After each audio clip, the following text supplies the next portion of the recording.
Good morning, students. This is my second lecture on importance and significance of environmental studies. You all are welcome to my second lecture. Now, in the first lecture, we have studied the first few aspects of environmental studies and its importance. We have studied that why environmental studies are important with respect to the study of ecosystem. We have also learned that environmental studies are important because environmental impact assessment is necessary in order to carry forward a particular project which may have or which may cause certain harms to our ecosystem, certain harms to our biodiversity, and so on. We have also studied another point that environmental studies are important with respect to conservation of biodiversity. Now, today we are going to learn the next aspect of environmental studies, that is next concept of environmental studies, to understand that why it is necessary with respect to pollution control. तर आजपर्यंत म्हणजे आपल्या मागच्या लेक्चरमध्ये मागच्या तासामध्ये आपण शिकलो की एन्व्हायरमेंटल स्टडीज म्हणजेच पर्यावरण शास्त्राचा अभ्यास हा कशासाठी महत्वाचा आहे. तर पर्यावरण शास्त्राचा अभ्यास परिसंस्थेच्या अभ्यासासाठी महत्वाचा आहे. इकोसिस्टीम म्हणजेच परिसंस्था, तर परिसंस्थेच्या अभ्यासासाठी पर्यावरण शास्त्राचा अभ्यास महत्वाचा आहे. पर्यावरण शास्त्राचा अभ्यास याच्यासाठीही महत्वाचा आहे तर की आपल्याला पर्यावरणावर होणारे परिणाम जाणून घ्यायचे. एखादं प्रोजेक्ट एखादं जर आपण नवनिर्माण कार्य सुरू करणार असू, त्याच्यामध्ये ब्रिजेस असतील किंवा त्याच्यामध्ये म्हणजे पूल असतील किंवा त्याच्यामध्ये रस्ता रुंदीकरणाचा प्रकल्प असेल, तर एखादा नवीन प्रकल्प आपण जर सुरू करणार असू तर त्या प्रकल्पामुळे पर्यावरणावर होणारे परिणाम आपल्याला जाणून घ्यायचे आणि म्हणूनही पर्यावरण शास्त्राचा अभ्यास महत्वाचा आहे. त्या व्यतिरिक्त जैवविविधतेच्या संवर्धनासाठी सुद्धा पर्यावरण शास्त्राचा अभ्यास महत्वाचा आहे. आज मात्र आपण घेणार आहोत की पोल्युशन कंट्रोलसाठी पर्यावरण शास्त्राचा अभ्यास कशा प्रकारे महत्वाचा आहे. So pollution control is one of the most important aspect which says that it is necessary to control our pollution. India is very fast progressing towards ranking among the first few countries which are highly polluted. We say air quality index of India, that is AQI, air quality index of India is 200, and WHO says that air quality index of any nation should not be more than 50. Now you try to understand that especially when I'm talking about especially about Mumbai, where the air quality index is 200 and WHO says that it should not be more than 50. म्हणजे आपल्या वातावरणाचा जो स्तर आहे तो म्हणजे तो आपल्या सभोवताली जी हवा आहे त्याचा जो प्रदूषणाचा स्तर आहे तो प्रदूषणाचा स्तर 200 आहे, खास करून मुंबई सारख्या शहरांसाठी. आणि WHO म्हणजे वर्ल्ड हेल्थ ऑर्गनायझेशन असं म्हणतं की पर्यावरणाचा जो स्तर आहे हवेची जी क्वालिटी आहे ती त्याला आपण एअर क्वालिटी इंडेक्स असं म्हणतो, ती 50 पेक्षा कमी असावी. म्हणजेच आपलं शहर खास करून मुंबई आणि मुंबई सारखे अनेक इतर शहर भारतामध्ये अत्यंत प्रदूषित अवस्थेमध्ये आहेत आणि आपण जगातल्या पहिल्या 10 देशांमध्ये प्रदूषित देशांच्या यादीमध्ये आपलं नाव लवकरच येण्याची शक्यता नाकारता येणार नाही. तर हे जे प्रदूषण आहे ते आपल्याला तातडीने कमी करायचंय, हे प्रदूषण आपल्याला तातडीने कंट्रोलमध्ये आणायचंय, ते आपल्याला नष्ट करायचंय, प्रयत्न करायचे की प्रदूषण नष्ट होईल. तर नष्ट होणं तर अशक्य आहे, ते पूर्णपणे आपण प्रदूषण घालवू शकणार नाही, पण आपल्याला ते कमीत कमी होईल, प्रदूषण कमीत कमी होईल याची आपल्याला काळजी घ्यायची. तर प्रदूषण कंट्रोल कसं होईल, तर प्रदूषण कंट्रोल करण्यासाठी मुळात आपल्याला जाणून घ्यावं लागेल की प्रदूषण मुळात का होतं. प्रदूषणाची कारणं काय, प्रदूषणाचे प्रकार कोणते कोणते. म्हणजे आपण प्रदूषण म्हटलं की साधारणपणे आपल्याला फक्त हवेचं प्रदूषण, पाण्याचं प्रदूषण असं जाणवतं. पण प्रदूषण साऊंडचं पण असू शकतं. प्रदूषण मातीचंही असू शकतं. तर soil can also get polluted. Noise pollution पण असू शकतो. राइट? तर प्रदूषण विविध प्रकारचे असू शकतात. तर ह्या प्रदूषणाचे विविध प्रकार आणि त्यांना संयमात आणण्याचा प्रयत्न आपण कसा करू शकतो हेच आपल्याला एन्व्हायर्नमेंटल सायन्सच्या स्टडीजमधनं म्हणजे पर्यावरणशास्त्राच्या अभ्यासातनं आपल्याला हे कळू शकतं. आणि त्याच्यासाठी तो अभ्यास अत्यंत महत्त्वाचा आहे. So we can control noise pollution, we can control air pollution, we can control water pollution, right? Any kind of a pollution, even for that matter, soil pollution. So any kind of a pollution can be controlled provided we know what pollution means. So environmental science plays a crucial role in pollution control by providing the knowledge, tools, and strategies necessary to understand, monitor, and mitigate. Mitigate म्हणजे प्रदूषण आपल्याला संपवायचं आहे, तर त्याच्यासाठी mitigate करणे म्हणजे आपल्याला त्याच्यासाठी मार्ग शोधून काढणे, की जेणेकरून आपण प्रदूषण संपवू शकतो. तर मार्ग शोधणे म्हणजे monitor, mitigate and prevent various forms of pollution. Pollution whether in air, water, soil or other environment म्हणजे हवेचं प्रदूषण असो असो असो, पाण्याचं असो, जमिनीचं प्रदूषण म्हणजे मातीचं प्रदूषण असो किंवा मी म्हटल्याप्रमाणे की नॉईज पोल्युशन असो, कोणत्याही प्रकारचं पोल्युशन असो, it can have significant adverse impact on human health. म्हणजे कोणत्याही प्रकारचं प्रदूषण आपल्या मानवी स्वास्थ्यावरती खूप वाईट परिणाम घडवू शकतो. So it can have adverse impact on human health, ecosystem, and the overall quality of life. So काय-काय प्रदूषण कशा प्रकारे आपल्याला हे प्रदूषण मिटिगेट करायचं आहे, आपल्याला ते नष्ट करण्यासाठी कसे मार्ग शोधून काढायचे आहेत, तर त्यासाठी आपल्याला काय जाणून घेणं गरजेचं आहे. तर ते पहिला भाग आहे त्याच्यातला आयडेंटिफाइंग पोल्युशन सोर्सेस म्हणजे पोल्युशनाचे स्त्रोत काय आहेत? कोणत्या कारणामुळे प्रदूषण होतं हे आपल्याला मुळात आधी शोधून काढायचं आहे. तर प्रदूषणाचे विविध स्त्रोत शोधून काढणे हा पहिला मुद्दा आहे. एन्व्हायर्नमेंटल सायन्स स्टडीजमध्ये आपल्याला हेच शिकता येईल, की प्रदूषणाचे स्त्रोत कोणते आहेत. तर आता समजा हवेचं प्रदूषण आहे, तर हवेचे प्रदूषण कोणत्या-कोणत्या प्रकारे होतात? त्याचे स्त्रोत काय आहेत? तर हवेचं प्रदूषण साधारणपणे प्रचंड ट्रॅफिकमध्ये आपल्याला गुदमरतं. तर हे का गुदमरतं? तर आजूबाजूला उभ्या असलेल्या सगळ्याच ज्या गाड्या आहेत, सगळी जी वाहनं आहेत, ही वाहनं सातत्याने धूर ओकत असतात. त्याच्यामध्ये कार्बन डायऑक्साईड असतो, त्याच्यामध्ये कार्बन मोनोऑक्साईड असतो आणि ह्याच्यामुळे सातत्याने कार्बन डायऑक्साईड आणि कार्बन मोनॉक्साईडचं प्रमाण त्या तिथल्या वातावरणामध्ये वाढत राहतं. जेव्हा कार्बन डायऑक्साईड, कार्बन मोनॉक्साईडचं प्रमाण वाढतं, ऑक्सिजनचं प्रमाण आपोआप कमी होतं, राइट? आणि त्याच्यामुळे आपल्याला गुदमरायला लागतं. त्या व्यतिरिक्त कार्बन डायऑक्साईड आणि कार्बन मोनॉक्साईड हे अशा प्रकारचे वायू आहेत, जे हवेतली उष्णता शोषून, वातावरणातली उष्णता शोषून वातावरणाला आणखीन गरम करतात. त्याचं टेम्परेचर आणखीन वाढवतात. त्याची उष्णता वाढवतात. तर जिथे कार्बन डायऑक्साईड, कार्बन मोनॉक्साईड जास्त तिथे त्या जागेमध्ये उष्णता जास्त. त्या जागेमध्ये गुदमरण्यासारखे प्रकार जास्त म्हणजे तिकडे असलेल्या माणसांना, तिकडे असलेल्या प्राण्यांना श्वास कोंडणे, श्वसनाचा त्रास होणे ह्या प्रकारचे त्रास होऊ शकतात. तर ट्रॅफिक ट्रॅफिक ट्रायंगलवरती उभा असलेला जो हवालदार आहे, जो ट्रॅफिकचं नियंत्रण करतो, त्या ट्रॅफिक नियंत्रण चौकीमध्ये जो उभा आहे तो हवालदार, तो सातत्याने हे धूर स्वतःच्या अंगावर घेत असतो. त्याच्या श्वसन नलिकेतनं त्याच्या फुफ्फुसामार्गे ते सतत आत जात असतात. So that the police who is standing at the signal to control the traffic is continuously exposed to carbon dioxide and carbon monoxide. He is inhaling those of gases through his air pipe and they go directly in his lungs.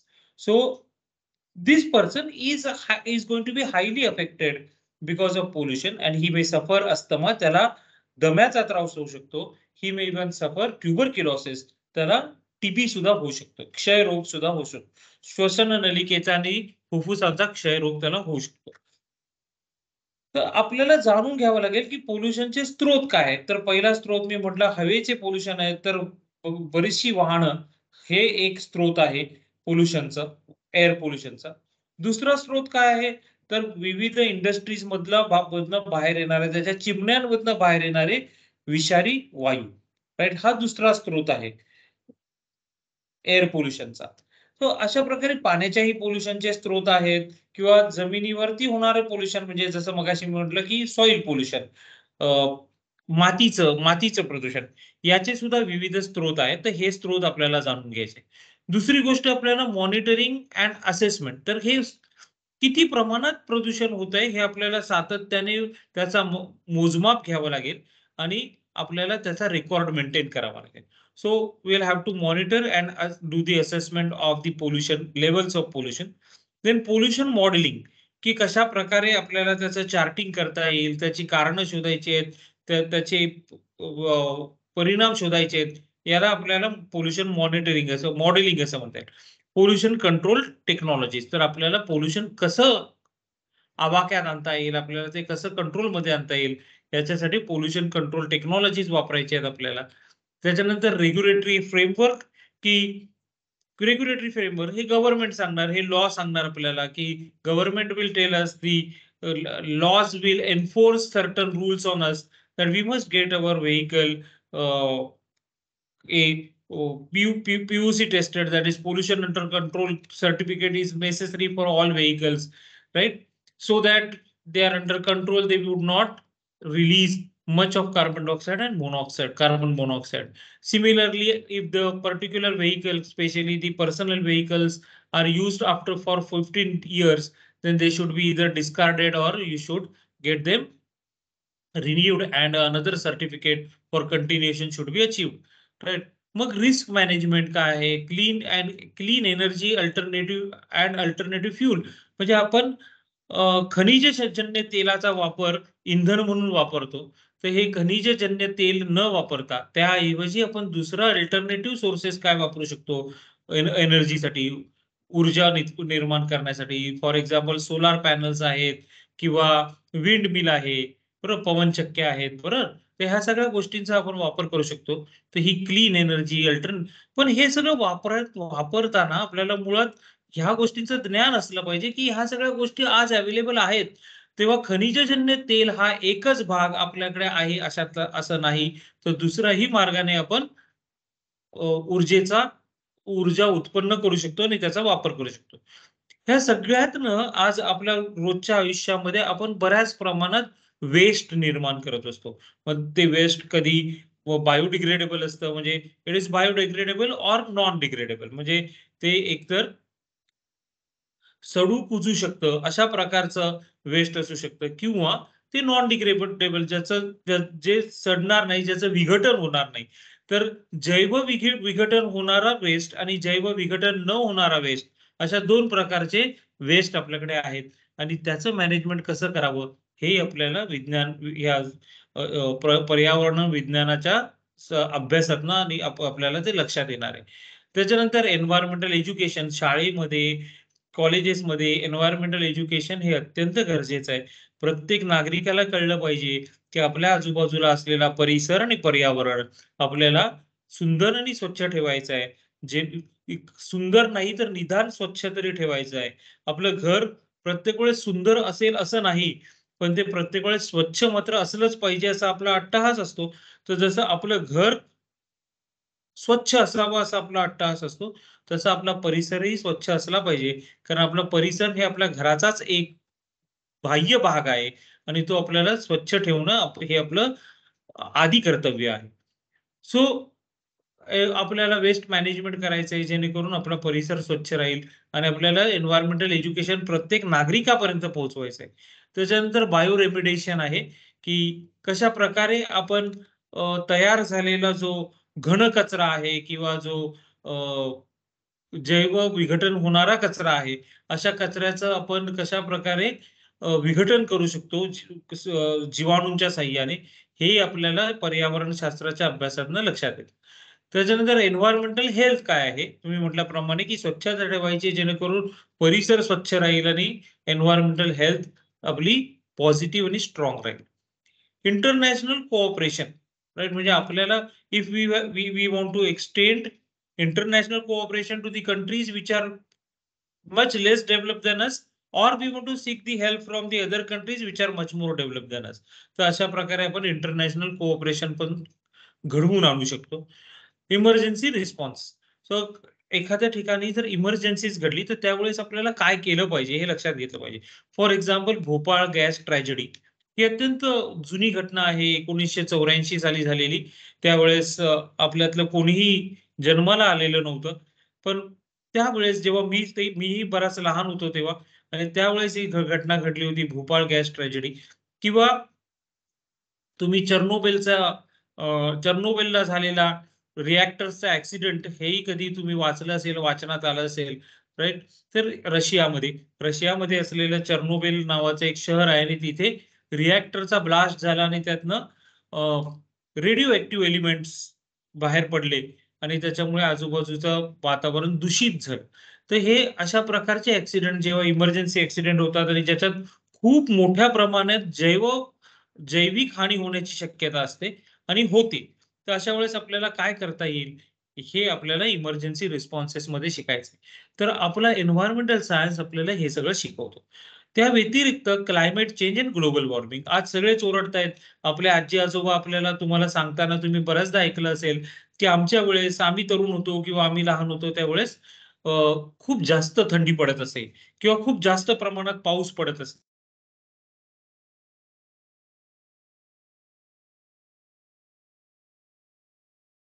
You may have heard them saying this, that when we were small children, uh, when we were small children, or when we were young, that those days we used to have uh, the winter used to be much more severe, the rainy season used to be much more severe, and we used to have uh, a pleasant atmosphere around us. Nowadays the temperature is continuously increasing. Like if you ask me, मला जरी विचारलं तरी, when I was a small child, the temperature used to be much lesser than what it is today, right? So, and winter used to set in much early, like in second or third week of October itself, the winter used to set in, and then winter used to go on, continue almost till end of February. तर winter म्हणजे हिवाळा एक साधारण ऑक्टोबरच्या दुसऱ्या किंवा तिसऱ्या आठवड्यात सुरू होत असे आणि फेब्रुवारी महिन्याच्या शेवटपर्यंत तो चालत असे. आजकाल हिवाळा एक साधारणपणे डिसेंबरच्या दुसऱ्या तिसऱ्या आठवड्यात येतो, एखाद्या आठवड्यासाठी राहतो आणि मग जानेवारी पासून पुन्हा आपल्याला गरमीचा सामना करावा लागतो. तर हे ग्लोबलचा एक प्रकार आहे. ग्लोबल वॉर्मिंगच त्याच्या मागचं कारण आहे आणि ग्लोबल वॉर्मिंग का होतं, तर त्याच्या मागचं मूळ कारण क्लायमेट चेंज आहे. तेव्हा पर्यावरणामध्ये होणारे बदल हे ग्लोबल वॉर्मिंगच्या मागचं अत्यंत महत्वाचं कारण आहे. वैश्विक तापमान हे जास्त दिवसेंदिवस वाढत चाललं आहे आणि हे वैश्विक तापमान वाढण्याच्या मागचं कारण पर्यावरणामध्ये होणारे अत्यंत वेगाने होणारे बदल. पर्यावरण बदलणारच आहे, तुम्ही आपण कितीही प्रयत्न केला तरी ते हळूहळू हळूहळू बदलत काही वर्षात व काही वर्षाने येणारं पर्यावरण हे आजपासून मागे असलेल्या अनेक वर्षांच्या पर्यावरणापेक्षा बऱ्याच अंशी वेगळंच असणार आहे. पण हा बदल हळूहळू होणं अपेक्षित आहे. तो अचानक खूप वेगाने जेव्हा होईल किंवा होतोय त्याला आपण क्लायमेट चेंज असं म्हणायचं. क्लायमेट चेंज आणि त्याचे होणारे दुष्परिणाम किंवा वैश्विक तापमान वाढण्याचा जो आपल्यावर होणारा दुष्परिणाम याची याला कमी करण्यासाठी आणि ते थांबवण्यासाठी आपल्याला पर्यावरण शास्त्राचा अभ्यास गरजेचा आहे. तेव्हा क्लायमेट रिसर्च अँड मॉनिटरिंग, की पर्यावरण मुळात म्हणजे काय, त्याचा रिसर्च कसा करावा, राईट. क्लायमेट मॉडेल्स, वेगवेगळ्या प्रकारचे क्लायमेटचे मॉडेल्स आपल्याला जाणून घ्यायचे आहेत आणि ते आपल्याला जनसामान्यापर्यंत पण पोहोचवायचे आहेत. मिटिगेशन स्ट्रॅटेजीज म्हणजेच कशा प्रकारे आपण ह्या सगळ्या क्लायमेट चेंज आणि ग्लोबल वॉर्मिंगला सामोरे जाऊन हे थांबवणार कसे आहोत आपण, राईट. त्याच्यानंतर adaptation planning, emission reduction technologies, renewable energy solutions. मगाशी मी म्हटलं रिन्युएबल एनर्जी म्हणजे काय, किंवा पर्यायी पर्यायी व्यवस्था काय आहे, की आपल्याला जर खनिजजन्य तेल वापरायचं नाही ऊर्जा उत्पन्न करण्यासाठी, तर पर्याय काय आहे ते आपल्याला जाणून घ्यायचं आहे. Assessment impact and international cooperation, public awareness and education and policy development, ह्या सगळ्या गोष्टी आपल्याला जाणून घेणं फार गरजेचं आहे, जेणेकरून आपण बायोडायव्हर्सिटी आणि इकोसिस्टीमवर होणारे क्लायमेट चेंज आणि ग्लोबल वॉर्मिंगचे परिणाम समजून घेऊ. Right. So out of all this, ultimately what happens when the climate changes or when there is a global warming, what is going to happen? The biodiversity and ecosystem both are going to get adversely affected. So it is necessary for us to understand the effect of climate change and global warming on biodiversity and ecosystem, which we can achieve through the studies of environmental science. Now the next one is resource management. मी म्हटल्याप्रमाणे की आपण खनिजजन्य तेलाचा वापर ऊर्जा निर्माण करण्यासाठी करतो साधारणपणे. म्हणजे तुम्ही पेट्रोल टाकता तुमच्या गाडीमध्ये, डिझेल टाकता, हे सगळे खनिजजन्य तेल आहेत. आणि हे आपल्याला, हे आपले रिसोर्सेस आहेत. हे आपले अत्यंत महत्वाचे रिसोर्सेस आहेत. हे रिसोर्सेस आपल्याला सातत्याने वापरायचे आहेत आणि टिकवून पण ठेवायचे आहेत. म्हणजे नुसतेच वापरायचे नाहीयेत, तर ते अशा प्रकारे वापरायचे की ते टिकून राहतील. बरोबर? म्हणजे आपल्या घरातलं असलेलं समजा अन्नधान्य आहे. ते आपण अन्नधान्य महिन्याच्या सुरुवातीला भरतो, की समजा 20 किलो गहू, 50 20 किलो तांदूळ आपण महिन्याच्या सुरुवातीला भरतो आणि एका दिवसात संपवत नाही.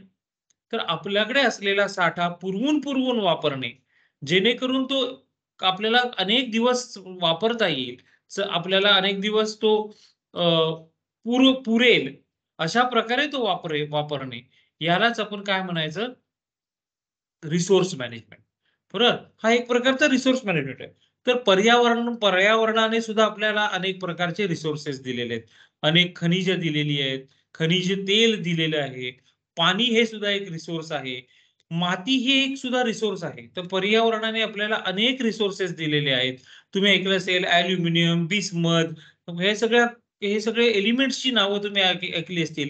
आणि हे सगळे एलिमेंट्स आपल्याला खनिजाच्या स्वरूपात मातीमध्ये सापडतात. तेव्हा आपण हे सगळं एका दिवसात काढून वापरायचं किंवा आपल्याला कमीत कमी वेळात जास्तीत जास्त वापरायचं, अशी जर आपण वृत्ती ठेवली, if we keep this kind of an attitude that we use the minerals and ores as much as possible and as fast as possible, then the day is not far where all these resources would dwindle very fast, right? And they would be they would be over in very less time, and our future generation will not be able to enjoy those natural resources. So आपण पाणी असो किंवा कोणत्याही प्रकारचं खनिज लवकरात लवकर आणि जास्तीत जास्त वापरलं तर येणाऱ्या आपल्या पिढ्यांना ह्या सगळ्या वस्तू वापरायला मिळणार नाहीत आणि मग आपल्या पिढ्यांना त्या सगळ्या गोष्टींचा प्रचंड त्रास होईल. आणि मला नाही वाटत की आपल्यापैकी कोणालाही असं वाटतं की माझ्या पुढच्या पिढीचं काही हो, खड्ड्यात जाऊ, त्यांचं काही हो, मला चालेल.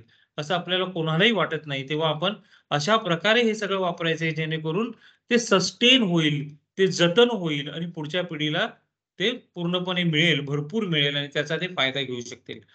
त्याचे काही कॉम्पोनंट्स इथे पुन्हा दिलेत, की कशा प्रकारे आपण रिसोर्स मॅनेजमेंट करायचंय. तर त्याच्यासाठी आपल्याला काय-काय माहिती असलं पाहिजे. तर रिसोर्स असेसमेंट असलं पाहिजे, की कोणत्या जागेत कोणत्या प्रकारचे रिसोर्सेस किती प्रमाणात उपलब्ध आहेत, हे आपल्याला माहिती असलं पाहिजे. त्याच्यानंतर ते सस्टेन कसे करायचे, त्यांचं जतन कसं करायचं जेणेकरून पुढच्या पिढीला ते मिळतील. त्याच्यानंतर इकोसिस्टम सर्व्हिसेस काय आहेत? तर ह्या इकोसिस्टम सर्व्हिसेस कशा महत्त्वाच्या आहेत आणि त्या आपण कशाप्रकारे त्याचा वापर केला पाहिजे. बायोडायव्हर्सिटी कन्झर्वेशन हा तर मूळ मुद्दा आहे सगळीकडे, की मुळात आपल्याला बायोडायव्हर्सिटी जैवविविधता आपल्याला जतन करायची आहे. आणि हे सगळं करण्यासाठी waste management, water resource management, energy resource transition, ह्या सगळ्याच गोष्टी आपल्याला करायच्या आहेत जेणेकरून आपण व्यवस्थित आपलं रिसोर्सेस व्यवस्थित आपण वापरू शकू. Environmental science is a critical interdisciplinary field that informs and guides the sustainable management of natural resources. So environmental science मधला हा अत्यंत महत्वाचा भाग आहे, की नॅचरल रिसोर्सेस मॅनेज कशा कराव्यात हे आपल्याला एन्व्हायरमेंटल सायन्सच्या स्टडी मधनच कळणार आहे. That we will understand how to manage our resources only through study of environmental science. Environmental policies and laws. तर आपल्याला हे महत्वाचं आहे, की तुम्ही कितीही साधारणपणे एखाद्या व्यक्तीला सांगा, की जास्त अशा प्रकारे म्हणजे तुम्ही शाळेमधनं निघताना कॉलेजमधनं निघताना तुमच्यातले किती जण रिकाम्या वर्गातनं बाहेर पडताना दिवे बंद करून निघतात. वर्गामध्ये दिवे चालू असतात, तुम्ही ते दिवे तसेच चालू ठेवता, पंखे चालू असतात, पंखे तसेच चालू ठेवता आणि तुम्ही वर्गातनं निघताना चालायला लागता घराकडे, स्टेशनकडे जे काही आहे तुम्ही निघता तिकडनं. तुमच्यातले किती जण खरोखरी लक्ष ठेवून ते दिवे बंद करतात. तर मला नाही वाटत तुमच्यातले 2% विद्यार्थी हे दिवे बंद करून पुढे जात असतील. तर आपल्याला असलेले रिसोर्सेस आपल्याला व्यवस्थित वापरायला हवे. पण कोणताही सिटिझन साधारणपणे हे करणार नाही, जोपर्यंत त्याच्यावरती नियम लादले जात नाही. तेव्हा काही नियम आपल्याला लोकांवर लादावेच लागतील आणि त्यासाठी आपल्याला अ, काही आपल्याला लीगल प्रोव्हिजन्स करावे लागतील आणि त्या लीगल प्रोव्हिजन्स खाली आपल्याला काही नियम लिहावे लागतील आणि त्याप्रमाणे आपल्याला की ह्या नियमांचं उल्लंघन करणाऱ्या माणसाला शिक्षा होईल. बरोबर? आणि त्याप्रमाणे आपण आपल्या सगळ्या रिसोर्सेसचं जैवविविधतेचं जतन करू शकू. फॉर एक्झाम्पल जंगलामध्ये जाऊन विनाकारण वृक्षतोड करणे किंवा परमिशन न घेता जंगलामध्ये जाणे, जंगलातल्या प्राण्यांना मारणे हे एक मोठा गुन्हा आहे आणि ह्या गुन्ह्याला मोठी शिक्षा आहे. तेव्हा त्याच्यासाठी असलेले नियम आणि अटी हे आपण आपल्या लॉमध्ये नमूद करायला हवेत. राइट? पण मग ते नमूद करताना पुन्हा त्या नमूद करणाऱ्या माणसाला हे कळलं पाहिजे, की एन्व्हायर्नमेंट म्हणजे नक्की काय? तर सायंटिफिक रिसर्च आणि डेटा आपल्याकडे अवेलेबल असला पाहिजे. त्याचा इम्पॅक्ट असेसमेंट म्हणजे पुन्हा तेच, की एखाद्या जंगलात जाऊन किती प्रमाणात वृक्षतोड करता येऊ शकते किंवा एखाद्या जंगलात जाऊन वृक्षतोड करता येणारच नाही का? याचं इम्पॅक्ट असेसमेंट आपल्याला करायला हवं. रिस्क मॅनेजमेंट, की जंगल तोड केल्याने काय रिस्क असू शकते, ते रिस्क असेसमेंट किंवा एखाद्या ठिकाणचा तलाव आपल्याला बुजवून टाकायचा आहे काही कारणास्तव. तर त्याच्यामुळे काय रिस्क आहे? त्याच्यामुळे काय इम्पॅक्ट येऊ शकतो? ह्या सगळ्याच गोष्टी आपल्याला लक्षात घेऊन आपल्याला आपला लीगल फ्रेमवर्क बनवायचा आहे. We have to make our legal framework, write certain rules and laws so that we can protect our environment. Then we have public health and environmental health, right? तर एक्झॅक्टली पब्लिक हेल्थ म्हणजे काय? की तुम्ही pandemic बद्दल ऐकलं, corona, Covid याबद्दल तुम्ही ऐकलं आणि आपण सगळ्यांनी त्याचा सामनाही केला. आता अशा प्रकारच्या आजारांना पसरू न देणे आणि मोठ्यात मोठी जैविक हानी टाळणे हा एक पब्लिक हेल्थचा भाग आहे. बरोबर? पण जर आपलं पर्यावरण, आपल्या आजूबाजूचं वातावरण जर चांगलं नसेल, तर आपल्याला त्या ते चांगलं नसल्यामुळे त्या अनुषंगाने आपल्याला काही आजार होणं अपेक्षित आहे आणि ते सहज पसरणं अपेक्षित आहे. तेव्हा आपल्याला आपली पब्लिक हेल्थ जर जपायची असेल, तर आपल्याला त्याच्यासाठी आपलं environmental health will have to see to it that our environmental health is protected and it is properly managed. Then only we can manage our public health, right? So identifying public health risk, disease prevention, की कशा प्रकारे diseases prevent करता येतील, म्हणजे public health चे risk काय? कोणत्या गोष्टींमुळे पब्लिक हेल्थ रिस्कमध्ये येऊ शकते? हे मुळात आपल्याला ओळखायचं आहे. Then we have to also understand that how we would avoid the diseases, prevent the diseases from spreading. म्हणजे फॉर एक्झाम्पल कोरोना झाला, कोविड आला, पॅन्डेमिक पसरला आणि सगळीकडे and then government started saying that you should not gather in large number and should not gather in a crowd in a public place, right? No one should come out of the house, right? We must wash our hands, we must wash our clothes properly, wash our hands, sanitize the surfaces and our palms continuously so that we do not get the disease, right? So how to prevent the spread of a particular disease, that is also very important. Quarantine, we used to keep people in quarantine for some time till the time he had come out of the disease, right? And he has got cured, right? हे होऊसपर्यंत आपण लोकांना quarantine मध्ये ठेवत असू. तर why this was necessary? So that the disease is not getting spread in the society. So that we have to understand. Then toxicology and risk assessment, air quality management, water quality and safety, vector-borne disease control. एक vector म्हणजे काय, की आजारांना पसरवण्यासाठी जी माध्यमं महत्वाची आहेत त्याला vector. For example insect vectors. So insect वेक्टरमुळे डिसीजेस स्प्रेड होतात. तर आपल्याला फॉर एक्झाम्पल मलेरिया हा आजार मस्किटोमुळे स्प्रेड होतो. तर आपल्याला मस्किटोचं जर प्रमाण आपण कंट्रोलमध्ये ठेवलं तर आपोआप मलेरियाचं सुद्धा स्प्रेड होण्याचं प्रमाण कंट्रोलमध्ये राहील. डेंग्यूचं प्रमाण कमी राहील जर मस्किटोचं पॉप्युलेशन आपण कंट्रोलमध्ये ठेवलं. तर ह्या सगळ्या गोष्टी महत्वाच्या आहेत आणि त्याच आपल्याला एन्व्हायरमेंटल स्टडी मधनं शिकायच्या आहेत. तर आता ह्या सिग्निफिकन्स ऑफ एन्व्हायरमेंटल स्टडी मधला हा शेवटचा मुद्दा की सस्टेनेबल डेव्हलपमेंट. आपली डेव्हलपमेंट कशी असली पाहिजे? सस्टेनेबल, म्हणजे जी पुढे अनेक वर्षांपर्यंत आपली डेव्हलपमेंट कायम राहिली पाहिजे आणि त्याचे फायदे आपल्याला होत राहिले पाहिजे. तर याला आपण सस्टेनेबल डेव्हलपमेंट असं म्हणू शकतो. तर sustainable in summary, environmental science is essential in safeguarding public health and environmental health by studying, analyzing and addressing the complex interaction between environment and human beings. It provides the knowledge and tools necessary to prevent and mitigate environmental health risks, ultimately leading to healthier and more sustainable societies. तर आपल्याला environmental health जेव्हा आपल्याला कंट्रोलमध्ये ठेवायचे तर त्यातनं आपल्याला achieve काय करायचंय, तर सस्टेनेबल डेव्हलपमेंट अचीव करायचे, की जी शाश्वत, सस्टेनेबल म्हणजे शाश्वत. तर जी डेव्हलपमेंट, जी प्रगती शाश्वत आहे आणि जी प्रगती कायम राहणार आहे, अशी sustainable development. So we are interested in developing the development which is sustainable, जी शाश्वत राहील, राईट. पण शाश्वत डेव्हलपमेंट अशीच असायला हवी ज्याने माणसांना आणि माणसांच्या आजूबाजूला असलेल्या वनस्पतींना आणि प्राण्यांना कोणत्याही प्रकारची दुखापत, इजा होता कामा नये. तर अशा प्रकारची शाश्वत प्रगती करण्यासाठी आपल्याला एन्व्हायरमेंटल सायन्सचं ज्ञान अत्यंत महत्वाचं आहे. ज्याच्यामध्ये रिसोर्स मॅनेजमेंट महत्वाचा भाग आहे.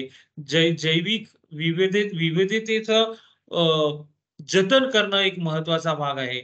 एन्व्हायरमेंट इम्पॅक्ट असेसमेंट म्हणजे पर्यावरणावर होणाऱ्या परिणामांचं असेसमेंट, मोजमाप, हे महत्वाचं आहे.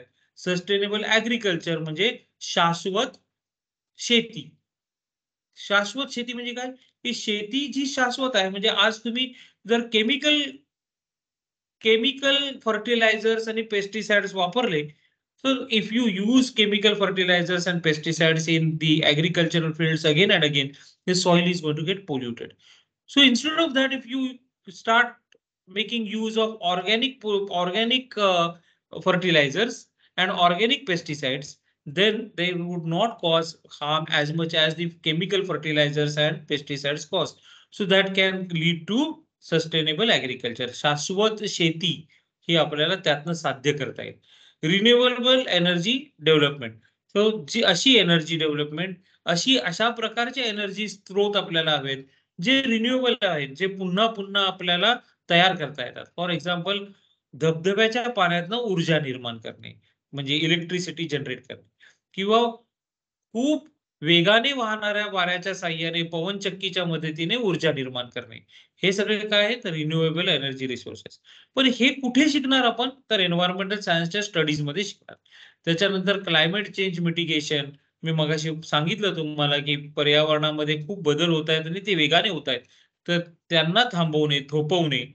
तर सस्टेनेबल अर्बन प्लॅनिंग, की आपल्याला आज गाव कोणालाही नकोय. आपण कोणाला विचारलं की गावात राहायला आवडतं का? तर प्रत्येक बहुसंख्य लोक म्हणतील की आम्हाला गावातनं शहराकडे यायचंय.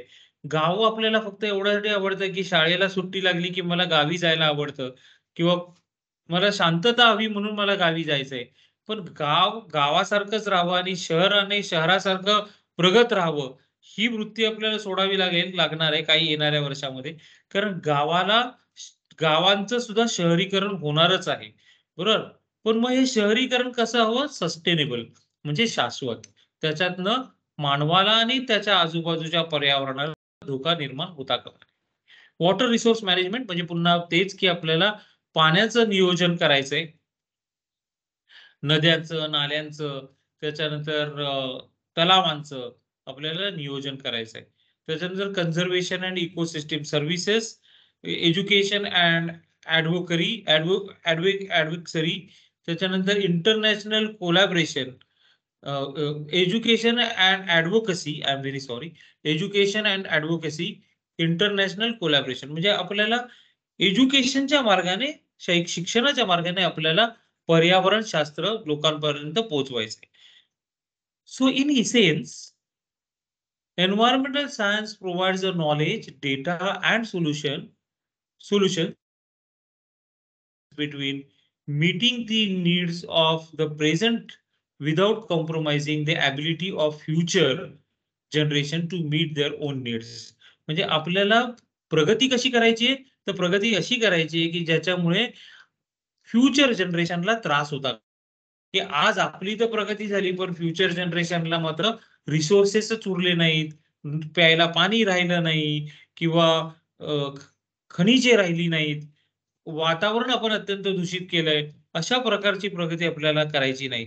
Sustainable development means to integrate economic, social, and environmental goals, and environmental science in an essential is an essential tool in achieving this integration. तेव्हा आपल्याला इंटिग्रेटेड पद्धतीने डेव्हलपमेंट करायचे, ज्याच्यामध्ये सोशल, इकॉनॉमिक, एन्व्हायरमेंटल सगळ्याच गोष्टी आपल्या प्रोटेक्ट झाल्या पाहिजे आणि आपल्या येणाऱ्या जनरेशनला त्याचे फायदे झाले पाहिजे. Overall, environmental science is a critical field of study that aims to address environmental challenges, prompt sustainable practices, and ensure the well-being of both ecosystems and human society in an increasingly interconnected world. आपलं जग येणाऱ्या काळामध्ये आणखीन जवळ येणार आहे. जग छोटं होत चाललंय. पूर्वी म्हणजे माझे काही मित्र आणि माझे काही नातेवाईक जेव्हा ह्या देशातनं परदेशात गेले, तेव्हा त्यांच्याशी कॉन्टॅक्ट करणं अत्यंत कठीण होतं. 1980, 1985 साली त्यांच्याशी कॉन्टॅक्ट करणं, त्यांच्याशी संबंध ठेवणं कठीण होतं. ते कधीतरी एखादं पत्र आम्हाला लिहायचे आणि ते पत्र आम्हाला 6 महिन्यातनं नंतर पोहोचायचं. आज लिहिलेलं पत्र 6 महिन्याने पोहोचायचं. तेव्हा तेव्हा ते आमच्यापासून खूप जास्त दूर आहेत, असा एक भाव आमच्या मनात कायम निर्माण व्हायचा. पण आज मात्र एखादा विद्यार्थी म्हणतो, की मी अमेरिकेला चाललोय, मी लंडनला चाललोय. आज आपल्याला त्याचं काही फारसं वाटत नाही, कारण आज जग इतकं जवळ आलंय, की मी एक साधा WhatsApp कॉल करीन, व्हिडिओ कॉल करीन आणि माझा जो काही नातेवाईक किंवा मित्र तिथे आहे, त्याला मी बघू शकेन, हे मला माहिती आहे. तेव्हा त्यामुळे जग दिवसेंदिवस जवळ येत चाललंय. पण हे जवळ येताना ते हेल्दी पद्धतीने जवळ आलं पाहिजे. त्याच्यामुळे कोणत्याही प्रकारचा त्रास आजूबाजूच्या पर्यावरणाला, परिसंस्थेला आणि अ, मानवी घटकांना होता कामा नये. आणि त्याच्यासाठी आपल्याला एन्व्हायर्नमेंटल सायन्स शिकणं अत्यंत महत्वाचं आहे. आता पुढचा पुढचा विषय आपला आहे, पुढचा भाग आहे, की अ, आपण कशाप्रकारे एन्व्हायर्नमेंटल सायन्स, कोणते मुद्दे आपण लक्षात घ्यायला हवेत, तर की ती awareness and education, sustainability, biodiversity conservation, climate change mitigation, हे आपण ऑलरेडी शिकलो थोडक्यात आतापर्यंत. पण त्याच्याही पुढचा भाग आपल्याला जाणून घ्यायचा आहे, की स्कोप ऑफ एन्व्हायर्नमेंटल स्टडीज, की एन्व्हायर्नमेंटल स्टडीजचे स्कोप कोणत्या-कोणत्या फील्डमध्ये आहेत आणि कोणत्या-कोणत्या फील्डमध्ये ते डेव्हलप होऊ शकतात, हे आपल्याला जाणून घ्यायचंय.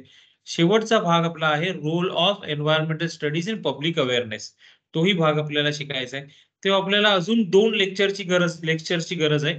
तर माझ्या तिसऱ्या लेक्चर्समध्ये मी स्कोप ऑफ एन्व्हायर्नमेंटल स्टडीज, की एन्व्हायर्नमेंटल स्टडीजचे एन्व्हायर्नमेंटल स्टडीजचा स्कोप काय आहे? कोणत्या-कोणत्या विषयांमध्ये त्याचं त्या एन्व्हायर्नमेंटल स्टडीजची गरज आहे? हे आपण शिकणार आहोत पुढच्या लेक्चरमध्ये. आणि त्याच्या पुढच्या लेक्चरमध्ये जर ते लेक्चर खूप मोठं झालं, तर मग आणखीन चौथं लेक्चर असेल, ज्याच्यामध्ये आपण role of environmental studies in public awareness, public अवेअरनेसमध्ये एन्व्हायर्नमेंटल स्टडीजचा भाग किंवा त्याचा त्याचा संयोग, हे आपण त्याच्या पुढच्या लेक्चरमध्ये शिकणार. तर त्यामुळे 2 किंवा आणखीन 1 लेक्चर आपल्याला लागणार आहे आणि त्या लेक्चरमध्ये आपला ह्या सेमिस्टरमधला आपल्याला मला दिलेला जो भाग आहे ह्या विषयाचा, तो पूर्ण होईल. तेव्हा तुम्हाला पुढच्या लेक्चरमध्ये भेटू, तोपर्यंत शुभेच्छा.